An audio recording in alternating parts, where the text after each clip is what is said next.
الحمد للہ نحمدہ ونستعینہ ونستغفرہ ونؤمن بہ ونتوکل علیہ ونعوذ باللہ من شرور انفسنا ومن سیئات اعمالنا من یہدہ اللہ فلا مضل لہ ومن یضلل فلا ہادی لہ واشہد ان لا الہ الا اللہ واشہد ان محمدا عبدہ ورسولہ اما بعد فإن خیر الحدیث کتاب اللہ وخیر الہدی ہدی محمد صلی اللہ علیہ وسلم وشر الامور محدثاتها وكل محدثة بدعة وكل بدعة ضلالة وكل ضلالة في النار اما بعد اعوذ بالله السميع العليم من الشيطان الرجيم بسم الله الرحمن الرحيم هو الذي ارسل رسوله بالهدى ودين الحق ليظهره على الدين كله۔ ہر قسم کی تعریفات اللہ مالک الملک کے لیے ہیں جنہوں نے جنات اور انسان کو حقیقی معنوں میں اپنی پوجا، اپنی بندگی اور اپنی عبادت کے لیے بنایا تھا۔ جنات اور انسان کی تخلیق کا حقیقی اور بنیادی مقصد یہی تھا کہ وہ بارگاہ رب العالمین میں آیا کریں، اپنی جبین نیاز کو مالک کائنات کی بارگاہ میں آ کے جھکایا کریں، اپنے دست سوال کو کبریا کی بارگاہ میں آ کے پھیلایا کریں، اپنی کمر کو حالت رکوع میں اس کی بارگاہ میں آ کے ہم کیا کریں، اسی کی تکبیر کی صداؤں کو بلند کیا کریں، اسی کی تحلیل کے آوازوں کو اجاگر کیا کریں، اسی کے تسبیح گیت گایا کریں۔ چنانچہ ارشاد ہوا وما خلقت الجن والانس الا لیعبدون، اور میں نے نہیں بنایا جنات اور انسان کو مگر اپنی پوجا، اپنی بندگی اور اپنی عبادت کے لیے۔ حمد و ثنا کے بعد عرب ہا عرب انگنت اور بے شمار درود و سلام ہوں اس ہستی اقدس و مقدس پر کہ جن کا نام نامی اور اسم گرامی محمد کریم صلی اللہ علیہ وعلی آلہ واصحابہ وبارک وسلم ہے۔ اللہ رب العزت نے امام کائنات علیہ الصلوۃ والتسلیم کو اہل کائنات کی ہدایت اور آپ کی رہنمائی کے لیے مبعوث فرمایا، اور آپ کی ذات بابرکات کے ذریعے اہل کائنات کی ہدایت اور ان کی رہنمائی کا خوب بندوبست فرمایا۔ اللہ رب العزت نے چونکہ حضرت رسول اللہ صلی اللہ علیہ وسلم کو کائنات کا آخری ہادی، آخری مقتدا اور آخری پیشوا بنا کے بھیجا تھا، اس لیے اللہ تبارک و تعالیٰ نے آپ کی ذات بابرکات کے اندر طرح طرح کی خصوصیات کو اور گوناگوں قسم کی صفات کو ودیت فرما دیا تھا، اور ان تمام باتوں سے بڑھ کر یہ کہ اپنی رحمت کاملہ، اپنی نصرت کاملہ اور اپنے فضل بے پایاں کو ہر لمحہ، ہر آن، ہر لحظہ حضرت رسول اللہ صلی اللہ علیہ وسلم کی حیات مبارکہ میں آپ کے شامل حال فرما دیا تھا، اور ان تمام باتوں سے بڑھ کر یہ کہ رشک رب نے اپنی آخری کتاب حمید کو سید العرب والعجم، امام المتقین والابرار، حضرت اشرف الانبیاء والمرسلین، حضرت خاتم النبیین جناب محمد کریم صلی اللہ علیہ وسلم کے قلب اطہر پہ نازل فرما دیا تھا۔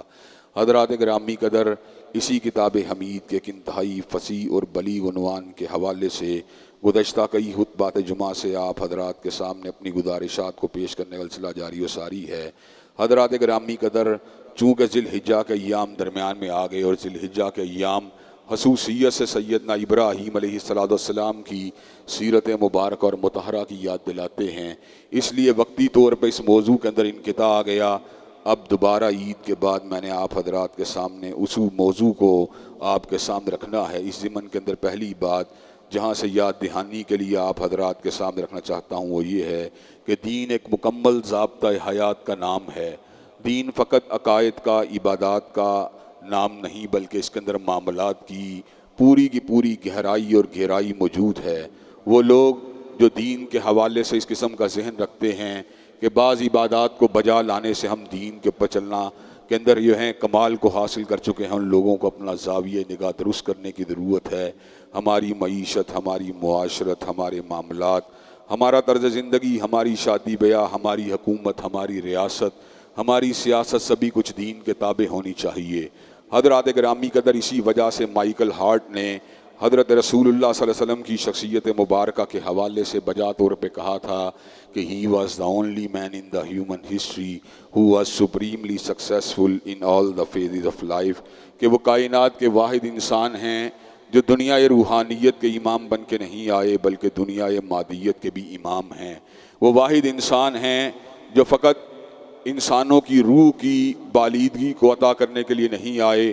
بلکہ زندگی کی تمام جہتوں کو راست اور سیدھے راستے کے اوپر چلانے کے لیے آئے ہیں۔ یہی وجہ ہے کہ حضرت رسول اللہ صلی اللہ علیہ وسلم نے جہاں پر انفرادی حیثیت کے اندر انسانوں کی اصلاح کے عظیم الشان فریضے کو انجام دیا، وہاں پر آپ نے اجتماعی حیثیت سے سماجی زندگی کے اندر بھی اور سیاسی زندگی کے اندر بھی لوگوں کو مکمل طور پہ گائیڈ کیا۔ حضرات گرامی قدر، حضرت رسول اللہ صلی اللہ علیہ وسلم جو تھے وہ ایک عظیم الشان رہنما، عظیم الشان راہبر فقط مسجد کی حد تک نہیں تھے، بلکہ he was a great statesman, آپ عظیم الشان سیاسی رہنما بھی تھے۔ حضرات گرامی قدر، یہی وجہ ہے کہ دنیا کے اندر بہت سے لوگ حضرت رسول اللہ صلی اللہ علیہ وسلم کی پولیٹیکل لائف کو بھی بڑی توجہ کے ساتھ، بڑی انہماک کے ساتھ اور بڑے ہی فوکس کر کے سمجھنے کی کوشش کرتے ہیں کہ آخر کیا وجہ ہے کہ مدینہ طیبہ کے ایک بوریا نشین کی اثر انگیزی کا عالم یہ تھا کہ اس نے اپنے دور کی بڑی بڑی سپر طاقتوں کو مٹا دیا،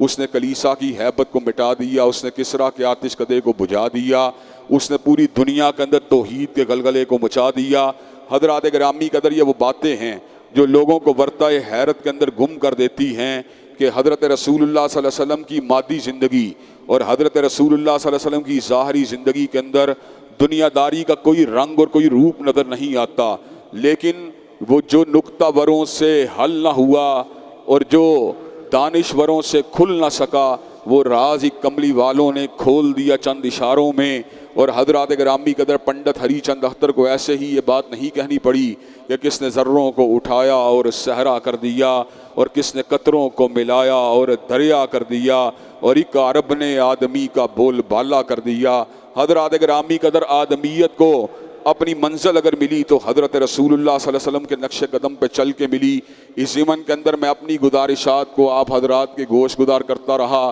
اور آپ کے سامنے اس بات کو رکھتا رہا کہ حضرت رسول اللہ صلی اللہ علیہ وسلم فقط دنیا روحانیت کے امام نہیں، بلکہ دنیا مادیت کے بھی امام ہیں، اور دنیا کے اندر موجود اور مروج جتنے بھی سیاسی فلسفے ہیں، حضرات گرامی قدر، ان میں سے کوئی فلسفہ بھی حضرت رسول اللہ صلی اللہ علیہ وسلم کے فلسفہ حیات کا مقابلہ نہیں کر سکتا۔ حضرات گرامی قدر، پنڈت ہری چند اختر نے ایسے ہی نہیں کہا تھا کس نے ذروں کو اٹھایا اور صحرا کر دیا، کس نے قطروں کو ملایا اور دریا کر دیا، آدمیت کا غرض ساما مہیا کر دیا، اور ایک عرب نے آدمی کا بول بالا کر دیا۔ حضرات گرامی قدر، حضرت رسول اللہ صلی اللہ علیہ وسلم کی حیات مبارکہ سیاسی اعتبار سے بھی ایک حجت ہے، سیاسی اعتبار سے بھی ایک دلیل ہے، اور دنیا کا کوئی سیاسی فلسفہ بھی آپ کے نقوش پاک کی عظمت کا مقابلہ نہیں کر سکتا۔ حضرات گرامی قدر، حضرت رسول اللہ صلی اللہ علیہ وسلم کی حیات مبارکہ کے اندر سے اگر سیاسی آسپیکٹ کا مطالعہ کرنے کی کوشش کی جائے تو آپ نے ابجد سے لے کر یہ تک،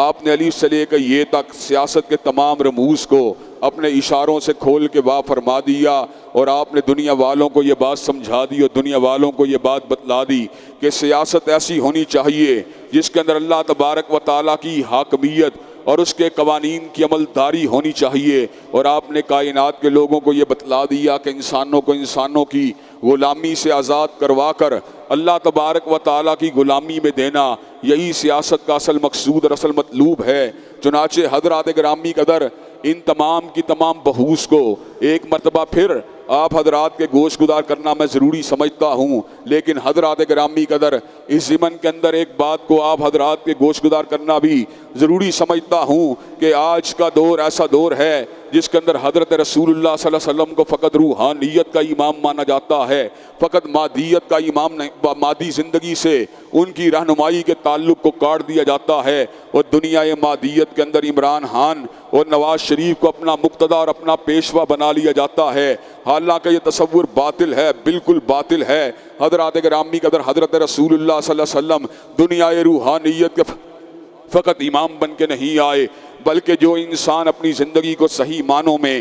کامیابی کے ساتھ گزارنا چاہتا ہے، اس کو حلیے کے معاملات ہوں یا لباس کے معاملات ہوں یا سیاسیات کے معاملات ہوں یا شادی بیاہ کے معاملات ہوں، ان کے اندر کامل طریقے سے حضرت رسول اللہ صلی اللہ علیہ وسلم کے نقوش پاک پر چلنا ہوگا۔ اللہ تبارک و تعالیٰ نے کلام حمید میں ایسے ہی ثمر کا اعلان نہیں فرما دیا، یا ایھا الذین آمنوا ادخلوا فی السلم کافہ، اے ایمان والو دین کے اندر پورے کے پورے داخل ہو جاؤ، ولا تتبعوا خطوات الشیطان، اور شیطان کے قدموں کی پیروی مت کرو، انہ لکم عدو مبین، وہ تمہارا کھلا دشمن ہے۔ حضرات گرامی قدر، جب ہم اللہ تبارک و تعالیٰ کی کسی بات کو چھوڑ کر شیطان لعین کی کسی بات کو مانتے ہیں تو ہم اس مرحلے کے اندر، زندگی کے اس شعبے کے اندر اور اس حصے کے اندر گویا کہ اللہ اور اس کے رسول کی تابعداری کو چھوڑ کر حضرات گرامی قدر ہم شیطان لعین کے تابعدار بن جاتے ہیں۔ حضرت رسول اللہ صلی اللہ علیہ وسلم کا مقام کیا ہے؟ یحل لہم الطیبات، وَيُحَرِّمُ عَلَيْهِمُ الْخَبَائِثَ وَيَضَعُ عَنْهُمْ إِصْرَهُمْ وَالْأَغْلَالَ الَّتِي كَانَتْ عَلَيْهِمْ۔ حضرت رسول اللہ صلی اللہ علیہ وسلم کائنات میں اس لیے جلوہ گر ہوئے کہ طیب چیزوں کو حلال کر دیا جائے اور ناپاک چیزوں کو حرام کر دیا جائے۔ وَيَضَعُ عَنْهُمْ إِصْرَهُمْ وَالْأَغْلَالَ الَّتِي كَانَتْ عَلَيْهِمْ، اور لوگوں کو ان بوجھوں سے آزاد کر دیا جائے اور ان توقوں سے آزاد کر دیا جائے جن توقوں اور جن بوجھوں نے لوگوں کی زندگی کو اجیرن بنا دیا، جس کے اندر انسانوں کی زندگی اور ان کی روحوں کو بوجھل بنا دیا۔ ان کے سینوں کو جو تھا اس کے اوپر ایک بوجھ کو لاد دیا، ان کی پشتوں کے اوپر ایک بوجھ کو لاد دیا۔ حضرات گرامی قدر، حضرت رسول اللہ صلی اللہ علیہ وسلم کی تعلیمات کا یہ فیضان تھا کہ لوگ ہلکے پھلکے ہو گئے، لوگوں کے اندر سے جتنے ان کے پر غلط قسم کے بوجھ جاہلیت کی وجہ سے پڑے ہوئے تھے، غلط قسم کے رسوم و رواج کی وجہ سے پڑے ہوئے تھے، حضرات گرامی قدر حضرت رسول اللہ صلی اللہ علیہ وسلم نے ان تمام کے تمام بوجھوں سے انسانیت کو آزاد کروا دیا۔ وَيَضَعُ عَنْهُمْ إِصْرَهُمْ وَالْأَغْلَالَ الَّتِي كَانَتْ عَلَيْهِمْ، غلامی کی ان زنجیروں نے جنہوں نے انسانوں کو جھگڑا ہوا تھا، حضرت رسول اللہ نے ان زنجیروں کو توڑ کے پرے پھینک دیا۔ حضرات گرامی قدر عبادت المخلوق سے اٹھا کر ان کو عبادت الخالق کا ہوگر بنا دیا۔ حضرات گرامی قدر اسلامی سیاست کا سب سے بڑا مقصد لا الہ الا اللہ کی عملداری ہے۔ اللہ تبارک و تعالیٰ نے اس امر کا اعلان فرما دیا، وما ارسلنا من قبلک من رسول الا نوحی الیہ انہ لا الہ الا انا فاعبدون۔ جتنے بھی انبیاء آئے، جتنے بھی رسول اللہ آئے، اسی دعوت اور اسی پیغام کو لے کے آئے کہ لا الہ الا اللہ کی عملداری ہونی چاہیے۔ اپنی جبین نیاز کو پتھر کے سامنے نہیں جھکایا جا سکتا، اپنی جبین نیاز کو مرکز کے سامنے نہیں جھکایا جا سکتا، اپنی جبین نیاز کو مزار کے سامنے نہیں جھکایا جا سکتا، اپنی جبین نیاز کو گنبد کے سامنے نہیں جھکایا جا سکتا، اپنی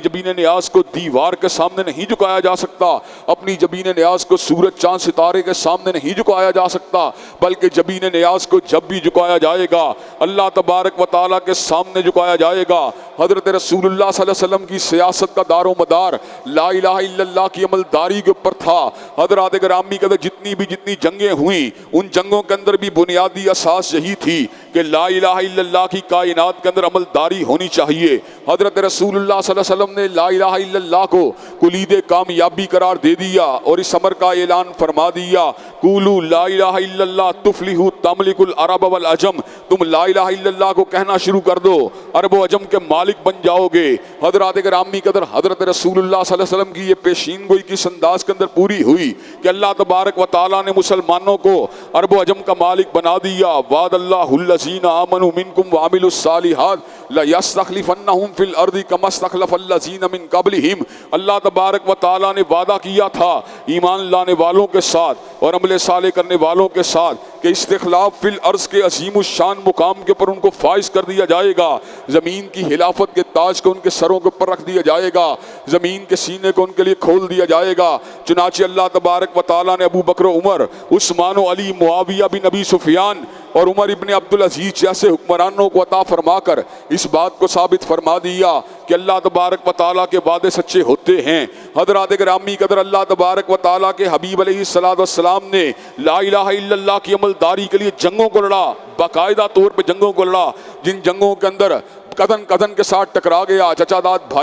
بھائی کے ساتھ ٹکرا گیا، ماموزاد بھائی جو تھا وہ پھوپھوداد بھائی کے ساتھ ٹکرا گیا، خالازاد بھائی جو تھا وہ خالازاد بھائی کے ساتھ ٹکرا گیا، لیکن لا الہ الا اللہ کی عملداری کو آپ نے یقینی بنا دیا۔ فتح مکہ کے دن آپ نے بیت اللہ الحرام میں داخل ہو کر حضرت علی المرتضیٰ کو اپنے کندھہ مبارک پہ اٹھا کر بتوں کو توڑ کے اس بات کو ثابت فرما دیا کہ جاء الحق وزہق الباطل ان الباطل کان زہوقا، حق آنے کے لیے ہے، باطل دبنے کے لیے ہے اور باطل کا مقدر دبنا ہے۔ حضرات گرامی قدر فتح مکہ کا دن کلائمیکس کا دن ہے، عروج کا دن ہے، انتہا کا دن ہے۔ جزیرۃ العرب پورا کا پورا جو تھا اس کو لات و منات و عزا ہبل کی خدائی سے نجات دلوا کر اللہ حکم الحاکمین کے آستانے کے اوپر جھکانے والا بنا دیا۔ حضرات گرامی قدر حضرت رسول اللہ صلی اللہ علیہ وسلم نے لا الہ الا اللہ کی عملداری کی بنیاد کے اوپر جو سیاست کی تھی، اس سیاست کے جانشین جو تھے وہ آپ کے خلفائے راشدین بنے۔ خلفائے راشدین بھی آپ کے مشن کو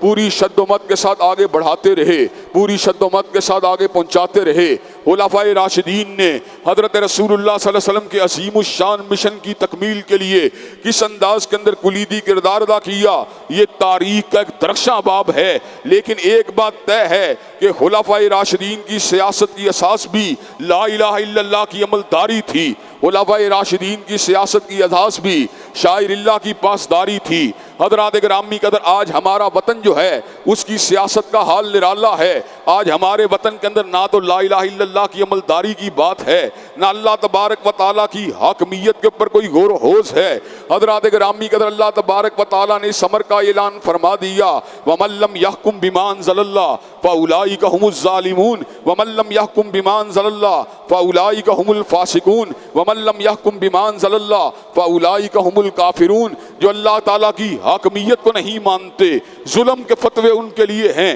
فسق کے فتوے ان کے لیے ہیں، کفر کے فتوے ان کے لیے ہیں۔ حضرات گرامی قدر، اللہ تبارک و تعالیٰ کی حاکمیت کو قائم کرنا اور اس بات کا یقین دہانی کو حاصل کرنا کہ دنیا کا ہر فرد اور ہر ادارہ اللہ تبارک و تعالیٰ کی حاکمیت کے تابع ہونا چاہیے، یہ اسلامی سیاست کی وہ اساس ہے جس کی بنیاد کے اوپر پاکستان کو حاصل کیا گیا۔ پاکستان کا مطلب کیا؟ لا الہ الا اللہ کے نعرے کا اصل مفہوم یہی ہے کہ پارلیمان لا الہ الا اللہ کے نیچے ہوگی، سپریم کورٹ لا الہ الا اللہ کے نیچے ہوگا، ہائی کورٹ اس لا الہ الا اللہ کے نیچے ہوگا، حکام جو ہے وہ لا الہ الا اللہ کے نیچے ہوں گے، گورنر پنجاب لا الہ الا اللہ کے نیچے ہوگا، وزیر اعلیٰ پنجاب لا الہ الا اللہ کے نیچے ہوگا۔ حضرات گرامی قدر، جب عرش کے رب کی حاکمیت کو قائم کر دیا جائے گا، حضرات گرامی قدر، اس وقت اسلامی سیاست کا ایک باب اور ایک چیپٹر جو ہے وہ مکمل ہو جائے گا۔ پھر لا الہ الا اللہ کے تقاضوں کی بات ہوگی، پھر لا الہ الا اللہ کے نتیجے کے اندر کیا کچھ ہونا چاہیے، پھر اس مفہوم کی بات ہوگی، پھر اس مطلوب کی بات ہوگی۔ حضرات گرامی قدر، ایمانداری سے یہ بات بتلائیے، خان صاحب کیا لا الہ الا اللہ کی سیاست کے ترجمان ہیں؟ کیا میاں صاحب لا الہ الا اللہ کی سیاست کے ترجمان ہیں؟ کیا زرداری صاحب لا الہ الا اللہ کی سیاست کے ترجمان ہیں؟ پھر کیا وجہ ہے کہ میرا ووٹ زرداری کے لیے ہے، میرا ووٹ میاں صاحب کے لیے ہے، میرا ووٹ عمران خان کے لیے ہے؟ اگر میں ووٹ نہیں دیتا اسلامی جماعتوں کو نہیں دیتا، اگر میں ووٹ نہیں دیتا جماعت اہل حدیث کو نہیں دیتا، اگر میں ووٹ نہیں دیتا جماعت اسلامی کو نہیں دیتا، اگر میں ووٹ نہیں دیتا تحریک اللہ اکبر کو نہیں دیتا، اگر میں ووٹ نہیں دیتا جمعیت علماء اسلام کو نہیں دیتا، اگر میں ووٹ نہیں دیتا نظام اسلام کے لیے کام کرنے والی تحریکوں کو نہیں دیتا، اس کا مطلب کیا ہے؟ اس کا مطلب یہ ہے میں مسجد میں تو اللہ اکبر کا نعرہ لگاتا ہوں لیکن میدان سیاسیات میں اللہ کو اکبر نہیں مانتا۔ اگر میں اللہ کو اکبر مانتا ہوتا پھر میرا ووٹ جو ہوتا وہ نواز شریف کے لیے نہ ہوتا، عمران خان کے لیے نہ ہوتا، زرداری کے لیے نہ ہوتا۔ زرداری نے تجھے کیا دیا؟ عمران خان نے تجھے کیا دیا؟ اس کو اس کے علاوہ میاں صاحب نے تجھے کیا کیا؟ یا ایھا الانسان، یا ایھا الانسان، یا ایھا الانسان ما غرک بربک الکریم۔ اے انسان، تجھے اپنے کریم پروردگار سے کس چیز نے غافل کر دیا؟ الذی خلقک فسواک فعدلک، جس نے تجھے بنایا، جس نے تیرا تسویہ کیا، جس نے تیری ہڈیوں کو جوڑا، جس نے تجھے گوشت پوشت عنایت کیا، جس نے تجھے آنکھیں دی، جس نے تجھے رزق دیا، جس نے تجھے شکم مادر میں غذا دی، جس نے تجھے ماں کی جھولی کے اندر آنے کے بعد دودھ کا جو تھا تیرے لیے دودھ کے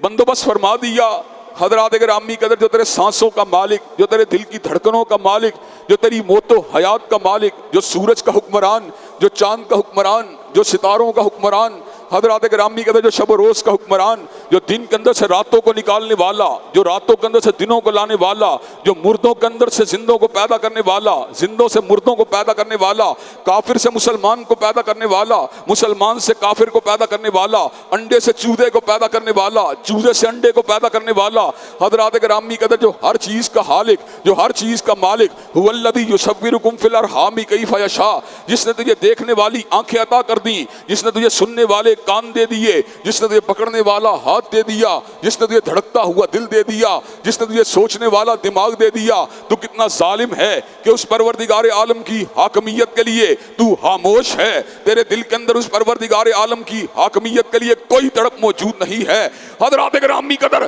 پروردگار عالم کی حاکمیت کی جنگ لڑنا، پروردگار عالم کے قانون کی جنگ لڑنا، اللہ تبارک و تعالیٰ کے نازل کردہ قوانین کو زمین کی پر تنفیذ کی جنگ لڑنا، حضرات گرامی قدر یہ فریضہ منصبی ہے ان لوگوں کا جو قرآن کے مطلوب کو جانتے ہیں، جو حدیث طیبہ کے مقصود کو جانتے ہیں۔ لیکن دکھ و تعصب کا مقام یہ ہے، بڑے بڑے علماء بھی نواز شریف کے حاشیہ بردار بنے ہوئے، عمران خان کے حاشیہ بردار بنے ہوئے، افا حکم الجاہلیت یبغون ومن احسن من اللہ حکما لقوم یوقنون، اور جاہلیت کے احکامات کی جنگ لڑنے والے تو بہت سے ہیں، اللہ کے قوانین کی جنگ کون لڑے گا؟ اللہ کے قانون کی بات کون کرے گا؟ حضرات گرامی قدر، یہی وجہ ہے کہ سعد الہی ظہیر رحمت اللہ علیہ کا یہ گناہگار بیٹا اللہ تبارک و تعالیٰ کے فضل و کرم سے اس دور پرآشوب میں جب لوگ بڑی بڑی پارٹیوں کے پیچھے بھاگ رہے ہیں، آپ کو قال اللہ و قال الرسول کی صدائیں دے رہا ہے۔ حضرات گرامی قدر، قلم بردار بھی ہوں، وقت کا ایک چھوٹا سا خطیب بھی ہوں، اللہ تبارک و تعالیٰ نے سوچ و فکر کی صلاحیتوں کو بھی نواز رکھا ہے، لیکن چاہے کوئی بھی ہو کیوں خوشامد کریں، عاشقوں سے تو یہ کام ہوتا نہیں۔ کوئی شاعر ہی بلوالو دربار سے نواد و امراں کی ثنا خوانیوں کے لیے۔ حضرات گرامی قدر، مجھ کو شاہوں کی خوشامد کا سلیقہ ہی نہیں، ظہیر کے لب ہلتے ہیں پیمبر کی ثنا خوانی میں، اور وقت کا مشیر بن جانا، وقت کا وزیر بن جانا۔ حضرات گرامی قدر، 1000 سے زیادہ ٹیلی ویژن کے پروگراموں میں مجھ کو بلایا گیا،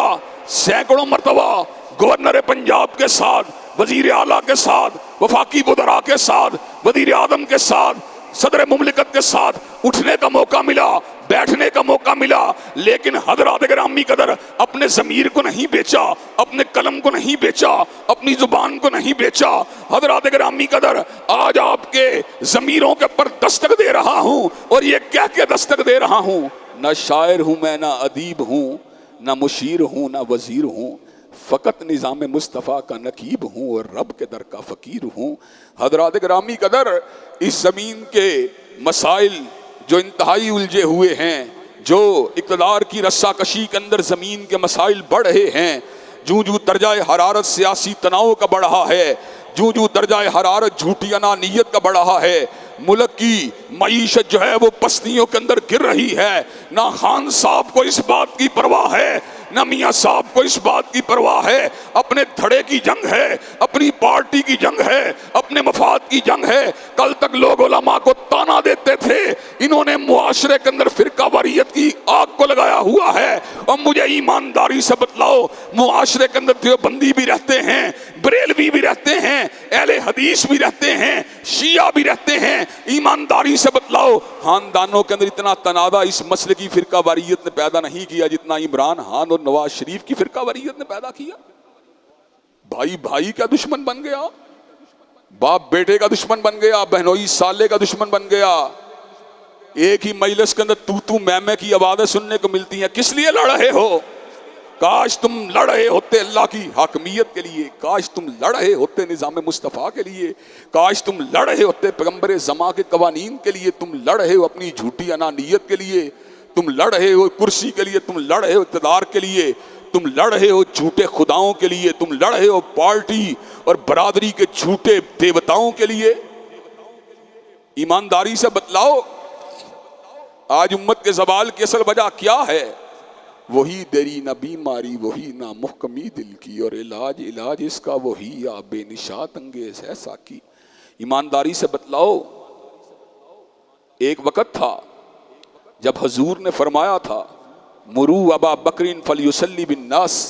ابو بکر کو بلایا جائے اور مصلی امامت پہ کھڑا کر دیا جائے، ما ینبغی لقوم ان یکون فیہم ابو بکر ان یؤمہم غیرہ،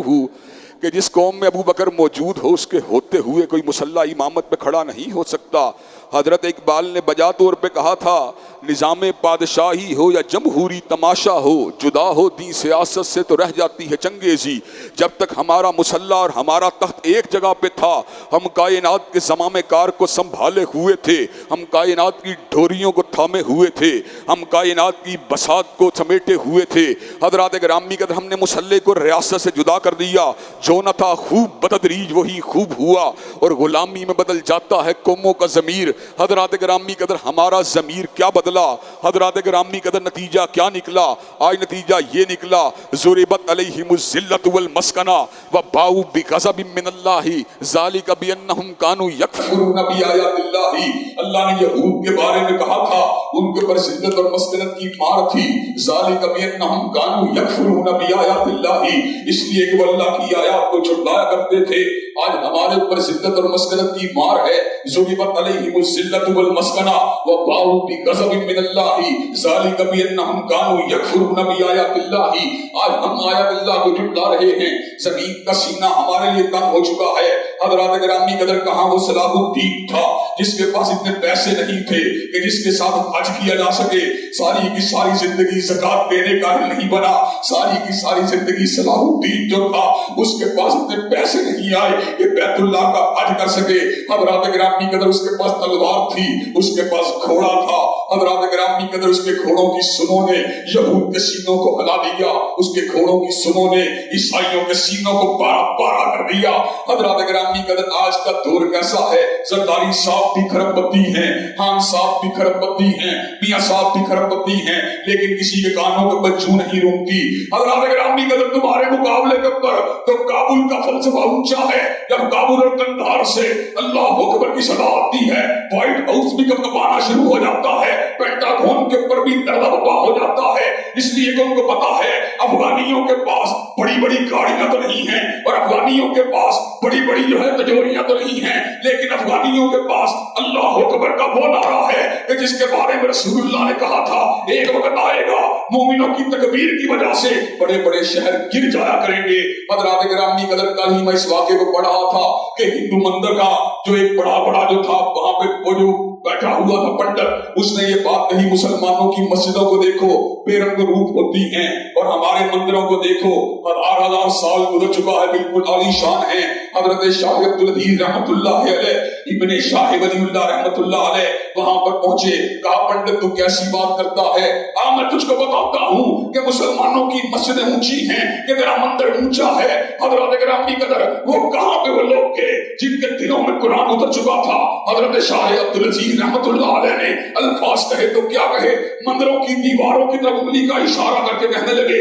لو انزلنا ھذا القرآن علی جبل لرأیتہ خاشعا متصدعا من خشیۃ اللہ۔ حضرت شاہ عبدالعزیز رحمت اللہ علیہ انگلی کا اشارہ فرما رہے تھے، مندر کی دیواریں کپکپا رہی تھی، مندر کی اینٹیں گرنا شروع ہو گئی۔ پنڈت جو تھا حضرت شاہ عبدالعزیز کے قدموں میں گر گیا، اس نے کہا یہ آپ نے کیا پڑھا ہے؟ کہا میں نے قرآن کی آیت کو پڑھا ہے، قرآن نے کہا ہے اگر قرآن کسی پہاڑ کے سینے کو اتر جاتا تو پہاڑ کا سینہ ریزہ ریزہ ہو جاتا، اور مندر تمہارا اس کی دعو کیسے لا سکتا ہے؟ یہ تو مسجدیں ہیں جو ذکر الہی کے باوجود بھی اپنی جگہ پر قائم اور دائم ہیں۔ حضرات گرامی قدر اس ملک کی تقدیر تب سنورے گی، اللہ کی قسم پی ٹی آئی سے نہیں سنور سکتی، اللہ کی قسم مسلم لیگ سے نہیں سنور سکتی، اس ملک کی تقدیر تب سنورے گی جب اللہ اکبر کے نعرے کو لگا دیا جائے گا، جب لا الہ الا اللہ کے پرچم کو اٹھا دیا جائے گا، اور انشاءاللہ اس ملک کے اندر انتخابی نتائج کی پرواہ کیے بغیر دلیل کی طاقت کے ساتھ، براہین کی طاقت کے ساتھ، علم اور استدلال کی طاقت کے ساتھ اور ووٹ کی قوت کے ساتھ اللہ کی حاکمیت کی جنگ لڑ کے چھوڑیں گے انشاءاللہ۔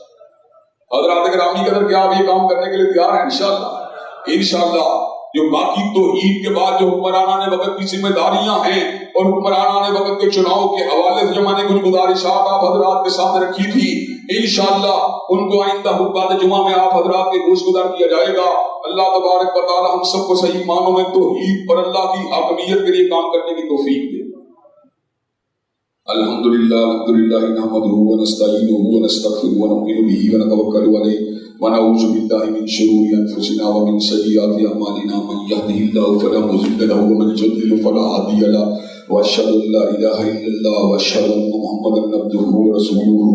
أما بعد فإن خير الحديث كتاب الله وخير الهدي هدي محمد صلى الله عليه وسلم وشر الأمور محدثاتها وكل محدثة وكل بدعة ضلالة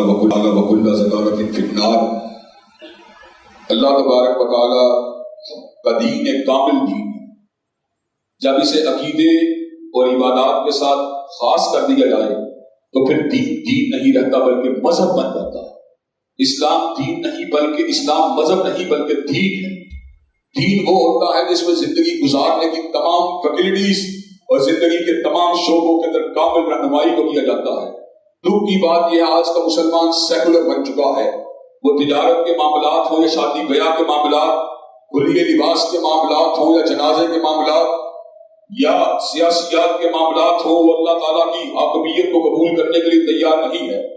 حضرات گرامی قدر مسلمان بی اے پاس، ایم اے پاس اور اگر پی ایچ ڈی ہو جائے تو بڑی دور کی بات ہے. سب سے پہلے کیا کرتا ہے؟ بی اے پاس ہونے کے بعد داڑھی کو مونتا ہے،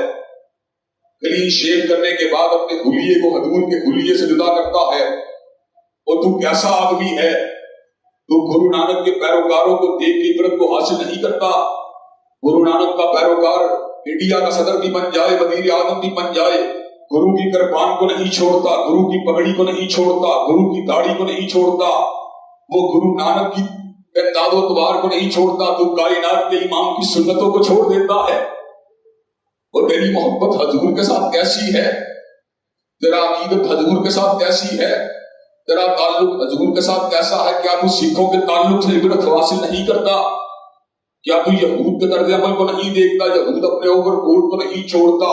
اپنی کیپ کو نہیں چھوڑتا، اپنے اوور کوٹ کو نہیں چھوڑتا. اور مسلمان کیسا ہے کہ مسلمان سماج کے اندر داڑھی آرتھوڈوکس مسلمان کی پہچان ہے، قدامت پسند مسلمان کی پہچان ہے.